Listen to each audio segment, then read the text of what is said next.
So just what is a watch anyway?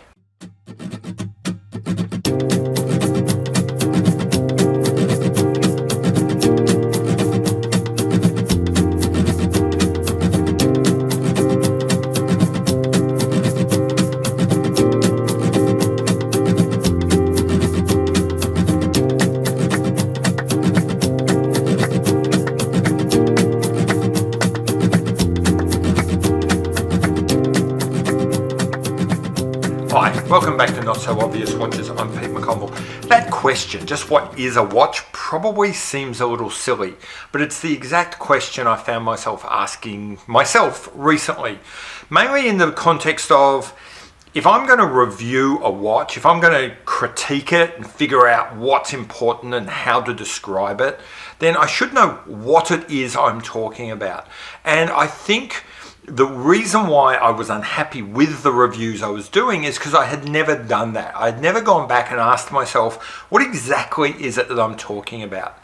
Instead, what I had done is, like pretty much every watch reviewer out there, by and large, we watch each other, we kind of learn what we like and what we don't like, and then we by and large replicate what we've seen. And that's fine, as long as what you're seeing as a watch is always kind of the same thing.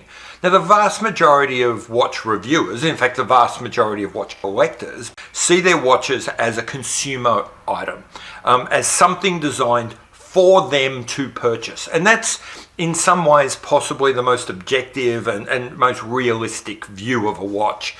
The reason why my watch reviews weren't hitting the mark, the reason why I was unhappy with my watch reviews, I was unhappy with my watch reviews in that the reviews did not communicate what I felt about a watch to you.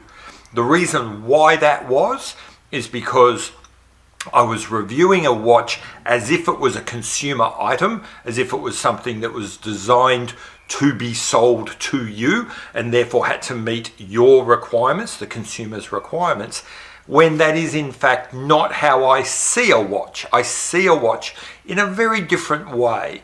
And therefore, because I don't see a watch as a consumer item, reviewing it as if it was is unlikely to give me something which I find satisfying.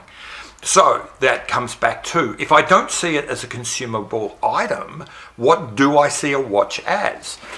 Okay, so I've been thinking about this a fair bit of late, and I've decided that I see a watch as kind of three different things. The first is its essential characteristic, what defines a watch. And that is that a watch is something, it is a device that you wear that can tell the time. And the word can, if you paid attention to that, is really key here. It's that telling a time is not the purpose of a watch, it's merely an essential attribute of the watch. The watch needs to be able to tell the time to be a watch, but that does not mean that it's the purpose of being a watch. So it's not the purpose of the watch. So if telling the time is not the purpose of the watch, what is its purpose? And here I was originally guided a lot. I've used these exact kinds of terms before by an article I read from Arial Adams last year. I think he wrote it. It's an excellent article. I have notes in the show notes. Go or links in the show notes. Go have a look. And he describes the watch as functional jewelry. And there's a lot in his piece about why watches have this unique place as the jewelry that men are allowed to wear. But in order to be the jewelry that men are allowed to wear, it must retain some form of function, some form of base level utility to give ourselves permission to wear it. Very interesting article. I actually support many of his theses. And go that way. So if we talk about the idea that the watch is kind of functional jewelry, I'm on board. Now, what does that mean is an interesting concept, because all I feel we've done now is shift from the watch is a consumer item to now it's functional jewelry. But unless I describe that in a bit more detail, I don't know how to move forward from there either.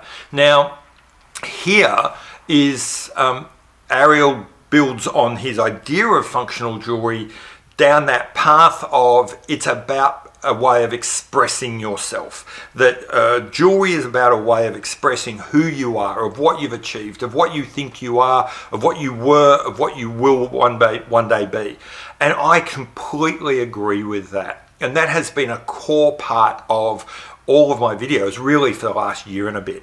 Now, some of you will be saying, well, Pete, that's clearly not true because I've been in this hobby a lot and no one knows what watch I wear. No one pays any attention to what watch I own. The only person who pays attention to my watch is me. So why would I be, how can the watch possibly be expressing who I am?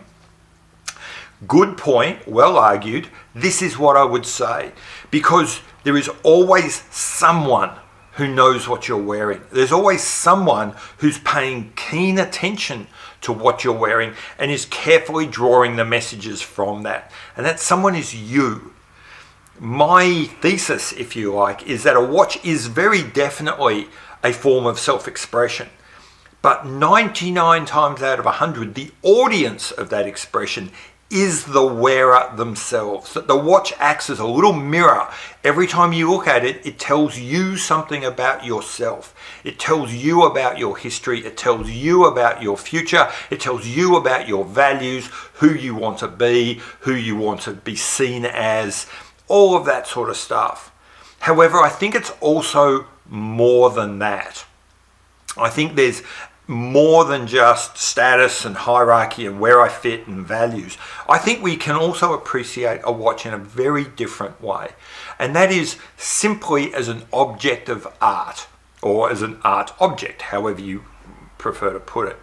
Now, you can argue forever about what art actually is, and there are whole courses on that.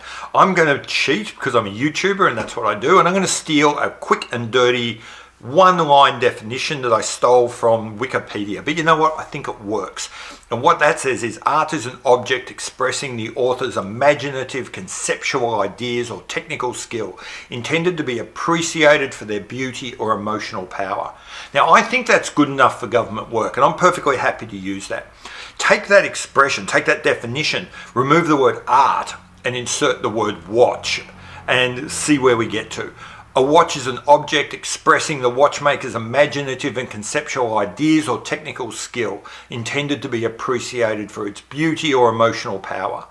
You know what? I'm on board with that. That's actually the way I respond to watches. So on top of being an object that can tell the time, on top of being an object that expresses something about who I am and my value, a watch is a thing of itself produced by a watchmaker, a form of artist, that produces an object that I can admire and appreciate for its beauty and emotional power.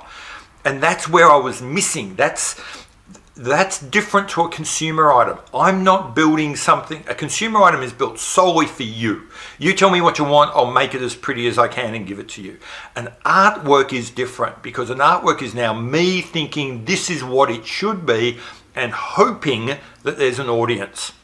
And I look at watches through that lens. I don't want a watch that is designed for me. I listen to a lot of podcasters, a lot of YouTubers who praise brands because they stick to what the customer wants. They listen to the consumer. They give them what they want. And I find that idea horrific.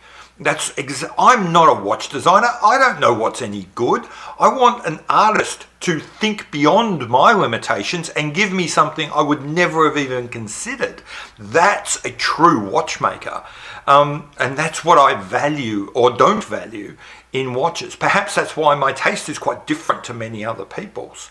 But that's how I see watches. So it's through that lens, those three lenses. A watch is a thing that tells the time. If it doesn't tell the time, it's not a watch.